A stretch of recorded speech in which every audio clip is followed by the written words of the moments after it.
The following program is an original production of WICC PBS Chicago.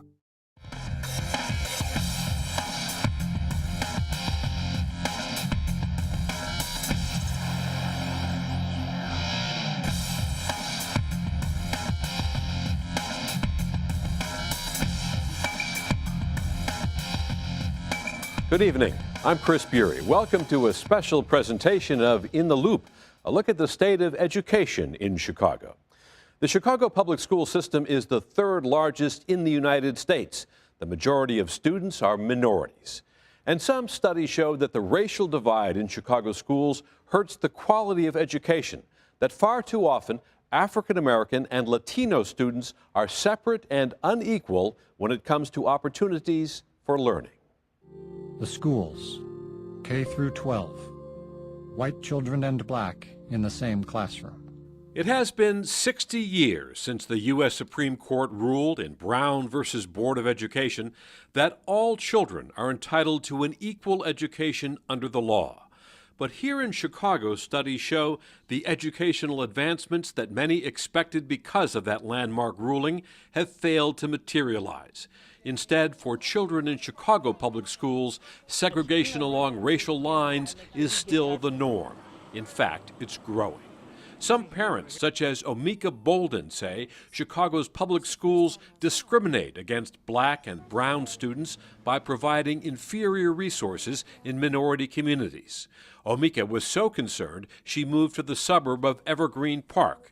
Now her daughter attends a public school where she gets the tools to succeed. I have family members who are in CPS schools. I see the books that they bring home. I see some of the tools that they are given, to do their schoolwork with versus what my daughter is given here. My daughter has a laptop at her desk. No, I'm sorry, an iPad at her desk. Omika believes that discrepancy in resources lingers from Chicago's historic pattern of racial segregation. And new research conducted for the Chicago Area Fair Housing Alliance found that segregated schools hurt the quality of education for minority students in Chicago public schools. The research shows students who attend schools in segregated, high-poverty neighborhoods are getting an education similar to those in developing nations. The white population is about 9% in CPS, and then the minority population is more around 80–85%, with that being almost equal between Hispanics and African American students, but with slightly more Hispanic students. And what the data shows is that most black students are going to school with black students, most Hispanic students are going to school with Hispanic students, and most white students are going to school with white students. The study also found racial integration becomes more difficult as students and parents get more choices among schools. Since 1996, Chicago has opened more than 130 charter schools. They are publicly financed but privately operated. The charter schools now educate one of nearly every 7 Chicago public school students. Brandon Johnson, Deputy Political Director for the Chicago Teachers Union, an opponent of charter schools, says they are not a better choice for public school students. Charter schools are not offering the type of parental voice that's necessary. If you look at the boards that govern these charter schools, most of them do not reflect the population that they're servicing. The recent policy in Chicago right now has actually exacerbated the segregation that exists in the Chicago public schools, particularly with the proliferation of charter schools. Catalyst Chicago, an independent education research group, found 30 of the 75 schools closed between 2000 and 2012 are now privately run under contract to the Chicago Public Schools. Troy LaRaviere, principal of Blaine Elementary School on the north side of Chicago, has strongly criticized the closing of neighborhood schools. He says the closings have allowed more charter schools to open and argues they don't have appropriate strategies to help minority children progress. What students make up charter schools? And they're primarily black and brown students. Now, when you look at the achievement gap, who's on the low end of that achievement gap? Black and brown students. Or these are the students who need the most growth. but they're being funneled into a charter system that produces the least growth. Academic results are mixed. An investigation by the Chicago Sun-Times and Northwestern University found little difference in the test scores of neighborhood and charter schools. In fact, elementary students at the neighborhood schools scored slightly higher overall on one standardized tests and scored more improvement in reading than the charter school students. But CPS magnet schools and others with selective admissions scored far better than either neighborhood or charter schools. Supporters of charter schools say they are more adaptive to the needs of their students than many traditional public schools. The charter concept is rather simple.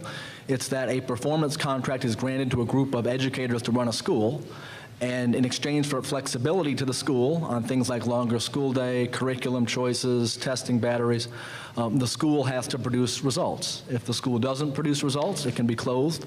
But the closing of so many Chicago public schools last year deeply concerns parents such as Jeanette Taylor, president of the local school council at Mollison Elementary. The Southside School welcomed 250 students from one of the 50 CPS schools closed last year. She says the school is overcrowded and must make do with very little. We're making lemons into lemonade. We're not. It's really going to affect our after-school program. Jitu Brown from the Kenwood and Oakland Community Organization filed a civil rights complaint on behalf of 2 Southside schools. He says CPS is neglecting the needs of minority communities in favor of more affluent neighborhoods. While they're disinvesting in those basic quality of life services for us, they're investing in those services for other populations. So they're building selective enrollment schools on the north side. They're investing in commercial development. But the roots of segregation in Chicago are deep. Experts say the problem reaches far beyond schools to questions of housing, jobs, and economic development in long neglected neighborhoods.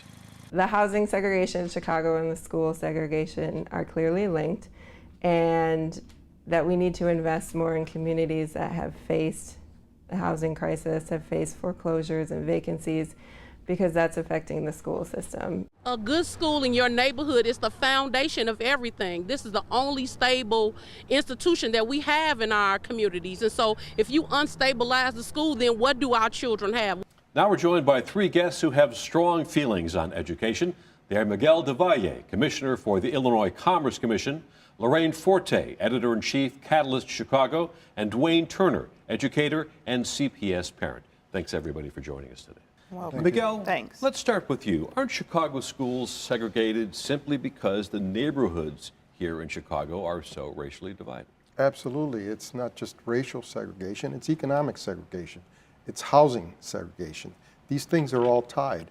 And so as long as we are not addressing all these areas, the school segregation is going to continue. Well, we tried something years ago, Lorraine. We tried under federal or court order. We tried busing to desegregate Chicago schools. That was widely acknowledged to be a failure.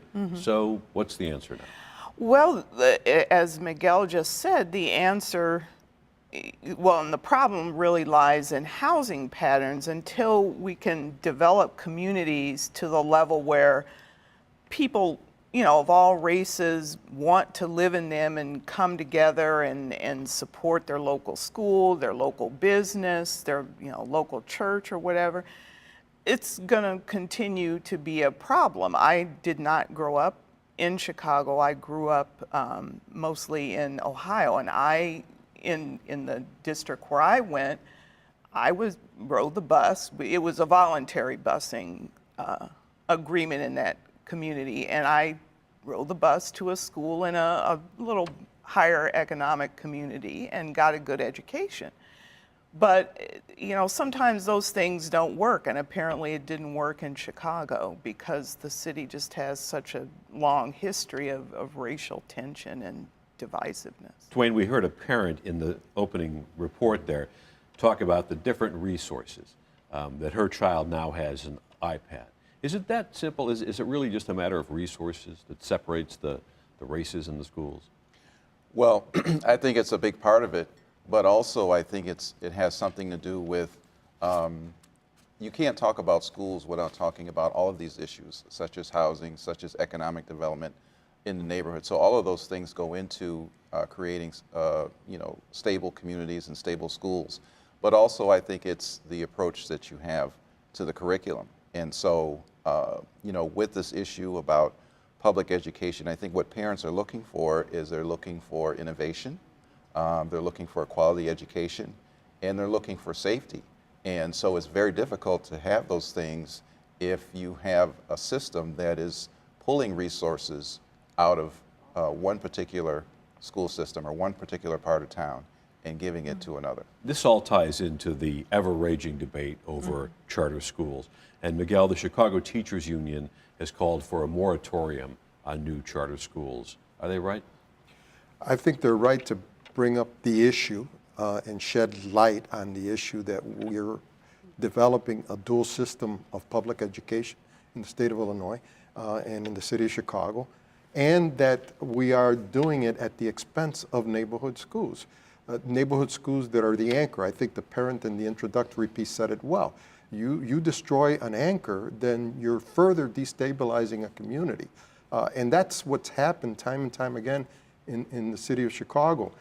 Charter schools were originally presented as an opportunity to have laboratories where people could experiment and share best practices with other schools. Where's the evidence, though? I mean, you've done some work on this, right? Yeah. Is there a significant improvement?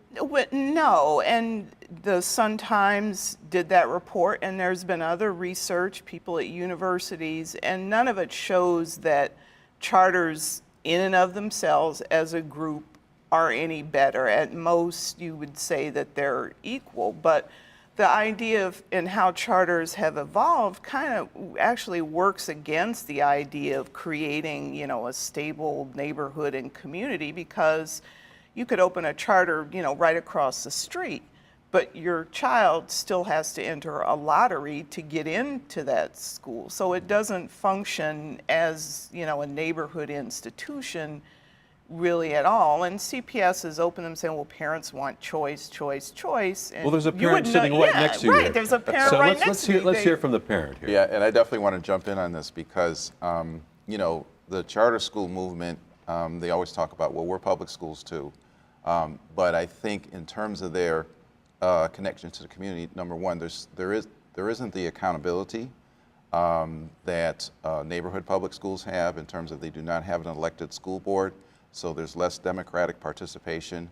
I think the other piece of that is that they do not have to open up, they're privately managed, and so they do not have to open up their finances to say, what are we spending on this and how are we spending it, so on and so forth. So I think that the neighborhood schools presents a better model in terms of being tethered to the community, to be an anchor to the community and being a stable organization that. But as a parent, you heard the argument from the charter school proponent there that they have more flexibility to run the school as they see fit. And what I think he was saying is they're not so encumbered by a big bureaucracy downtown.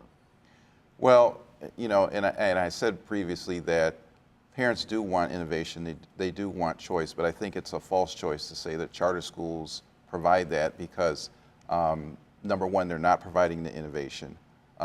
They're actually resegregating the student population because they're able to cherry pick students. And, I think the important thing to remember is that neighborhood schools there's nothing about a neighborhood school that can't innovate. There are options for parents in terms of, having to be able to go to innovative schools in their own neighborhood. You had something to say here. Well, what I was going to say actually touched on the finances. And several years ago, we did a report on, charters and teacher turnover and finances. And a lot of them at the time, from the data we were able to get, they're operating with financial deficit. And a lot of them are very heavily dependent on private money. And how long are people going to give that private money? What happens when, wealthy people say, okay, well, I'm tired of this, I'm going on to the next thing. So you're creating a system that's partly publicly funded, but say it's a good charter school, but it's still heavily dependent on private money. And that's kind of a recipe for not working. Miguel, you want to But, jump in? but charters originally stated that they could do more with less. Today, they're demanding an equal amount of per pupil funding. And so the ballgame has You're saying the has whole changed. rationale is... The ballgame has changed. And so they're doing this at the expense of neighborhood schools because that money is coming right out of the CPS budget. And so while we're cutting budgets in neighborhood schools, we're expanding the number of charters. While we're closing neighborhood schools, we're expanding a number of charters. This is filled with contradictions, and people see that. But people do want options.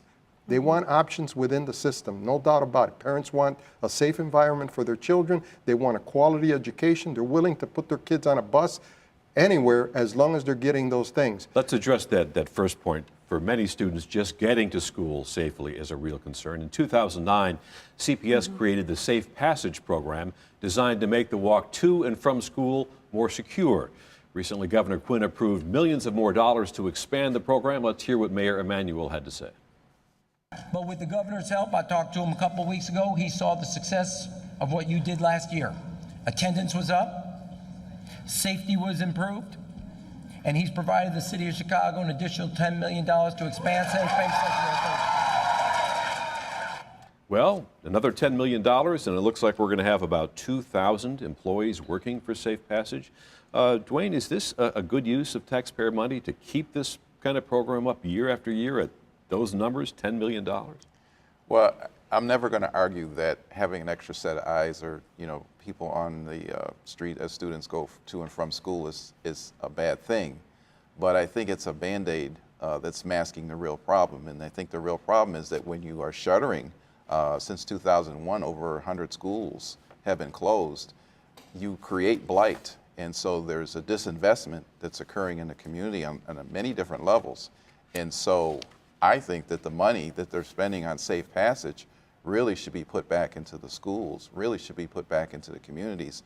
And so you don't have this need to have, all of these people throughout the community that are, protecting students against abandoned housing, places where they may be doing, illegal activity and those sorts of things. So there's a lack of investment in the communities, and that's really where the money needs to be going, not towards a Band-Aid solution. Lorraine, it looks as if this has been a success. I mean, it's relatively new, but there have been no major incidents along these routes. And I as Dwayne said, it's hard to argue against, hiring people to be out and about to keep kids safe. But, when you close schools and create, as he said, another abandoned building in the neighborhood, it's a recipe for more crime down the road, even petty vandalism or what have you. But, long term, the solution does have to be something other than, okay, we're going to hire some people to monitor the street in the morning and in the afternoon, because how do you keep that up over the long term?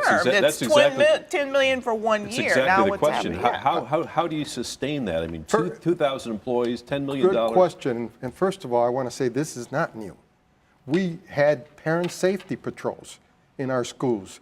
Most of them were volunteers. But I mean, the Safe Passage that's funded by the government is new, yes, right? and most of them were volunteers. And I want to get at your point here. And the reason why that was not sustained was because they didn't have the resources to buy the jackets and get the radios and the equipment that the volunteers needed. Right. In order for there to be an effective program for ensuring student safety in and around schools, you need to sustain it with resources. And so if the governor puts up 10 million, and if that's duplicated in the future, then we can maintain that program. It is necessary. It is necessary over the long haul to keep up funding at those kinds of levels. But we were doing it before, and we let it go by the wayside. Mm-hmm. Once the kids get to school safely, and so far Safe Passage looks like it is working, then discipline is what may keep them in school. And a couple of years ago, the school system here decided to ease up a little bit and move away from a zero tolerance policy. And Dwayne, as a parent, have you seen the change in the Chicago Public Schools? And if so, how's it going? Well, I do think that zero tolerance doesn't work because pushing students out of school and onto the street and suspending them ultimately impacts the community as well as the child. So I think it's a good move to have to try to have policies in place that keep students in the classroom, in the school. But I think what's missing from that equation is the fact that they're not providing, like CPS does not have enough school counselors. They do not have enough nurses, and so these counselors and nurses, they're running from school to school. They're trying to serve a population that has many different issues and many different needs. And so along with having, a policy where we're going to not suspend as many students and we're going to try to use restorative justice, the students need the wraparound supports, the schools need the wraparound supports so that those students can be successful, that learning can take place in the classroom, and the school functions in a proper climate. Lorraine, what do the numbers say? Well, actually, the numbers show that suspensions overall are down, but we took a closer look at them, and actually they're down in high schools, but they're actually up somewhat in elementary schools. And you don't want to put small children out of school any more than you want to put older kids out of school. But the district has really made it clear, we need to bring suspensions down. I mean, Barbara Berg-Bennett has looked at the numbers and she said this is a problem. We don't want to put kids out of school. And so far it's working on one end, but then again at the earlier grades, suspensions are up. But there was never a lot of money at all put into, training teachers and bringing in counselors, or how do you deal with kids. Jump in here for your quick Aren't they point. down in high school because we're putting more kids in alternative programs? Well, and actually that is a factor. I mean, the district has said we're going to open more alternative high schools, and so that could be part of the reason. Finally, Yeah. we have some homework here, but we don't have to do it. We just have to talk about it. Some CPS schools are implementing a no homework policy. It allows individual principals to decide whether students should get homework. The decision seems to be more popular among students than parents, no surprise. Kids need to learn how to form good study habits, and homework is the way that they form these study habits. I really don't agree with that. I really don't think that's a good idea, because the early stages of learning are generally when they take in the most and when they're most impressionable. So I think that would be a good time, if any, to have the homework around. We go to school for 7 hours and we got homework for like 3 hours or something, and like wasting our whole day. We should have like a little freedom. I don't like about homework is when I have to stay up all night. We just have a little bit of time here. What's your thought on this? Well, This is for the little guys, though. This is the elementary school. Okay, and so I guess the no homework policy, a lot depends on the family. There's a variety of factors there, but I'm an old school. I have three children. I do think students in general should have homework. I guess it depends on the type of homework that they're getting. Students should have the opportunity to read for fun, but for a lot of the children in Chicago, we have 1 out of 4 children living in poverty. And so if you've been in the homes like I have, you notice that they do not have libraries at home. And so there has to be an investment of resources. If they do not have libraries at home, that the school provides books that the students can take home and understand that some of those books may not come back. Mikhail, but what about for the first and second graders and the kindergartners that this really applies to? Well, I think there has to be some homework, but that homework has to be done with the parent. And I think at those early grades, it's a wonderful time for parents and children to really develop that close relationship and that trusting relationship that allows them to be as parents of assistance in the later years when it gets tougher. All right, we have to leave it there. Thank you so much. Appreciate the time of our guests, Mikhail DeValle, Lorraine Forte, and Dwayne Turner. When it comes to improving education, you don't have to be a teacher to make a real difference. One Chicago area business owner is behind the wheel of a program to help thousands of kids find real joy in learning. On this day, the students at Colmar Elementary School in southwest suburban Crestwood are getting a special delivery, a tractor trailer filled with thousands of books, all up for grabs. You want to put these up? Those would be first grade level. Big Rig Books is an idea driven by commercial real estate owner John Gervais and his wife Kathy. After attending a literacy fundraiser, John learned that 40% of American children struggle with reading. That got the gears shifting. That was like the light bulb event that brought this to light, excuse the pun, you know, this idea of poverty and literacy and kids not having a books. The centerpiece at each table was a stack of books.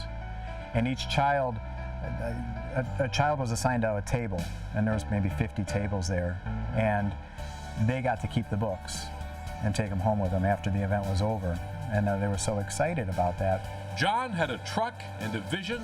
He just needed a jump start. My church did a book drive for us about 5 months after I had this idea, and we got 1,500 books, and I was blown away. I made a connection with another guy who gave us 2,000 brand new books. So we had our 3,500 books. I found a trailer, a bookmobile, used bookmobile trailer that I kind of cleaned up, and we filled the shelves, and then we hit the road. And hitting the road, he did. John and Kathy spend winter months in Florida and summers in Illinois distributing books. They accept donated reading material, but John and his wife cover every other expense from gas to maintenance. You're giving that book up for this book. Okay, it's your choice. I know we're making a difference. That difference may not be seen immediately, but we're planting seeds. John's dedication to improving literacy comes from his own lack of interest in reading when he was a kid. I hated school. I couldn't wait to get out. It was like prison to me. I avoided reading when I was a kid because that was schoolwork. John hopes kids will have a different view, especially with new books in their hands. I want to finish these books by the end of school because that's my goal, to read at least 3 books. With the Big Rig, you could get to keep the book, keep it as long as you want, keep reading it over and over. They greatly appreciate the experience to go out and pick a book. The feedback is always positive. They love when the Big Rig comes. There are a lot of students that are not reading at their level. We try very hard to catch students early and get them excited in kindergarten and first grade. As John packs up and takes the long haul to another town, he hopes to start a trend that you don't need a big truck to follow. If everybody in life would do just a little bit to help other people, we'd be much better off. You know, you don't have to do what we're doing, which is a lot of work, maybe 20 hours or plus a week, but you know, just help each other out. And if everybody did a little bit, then we'd be a much better place. What a great idea. Big Rig Books has made over 100 stops and given away more than 60,000 books. And to learn more about Big Rig Books, log on to our website at wycc.org in the Loop. Well, that wraps up this special presentation of In the Loop. Until next week, I'm Chris Bury. Good night.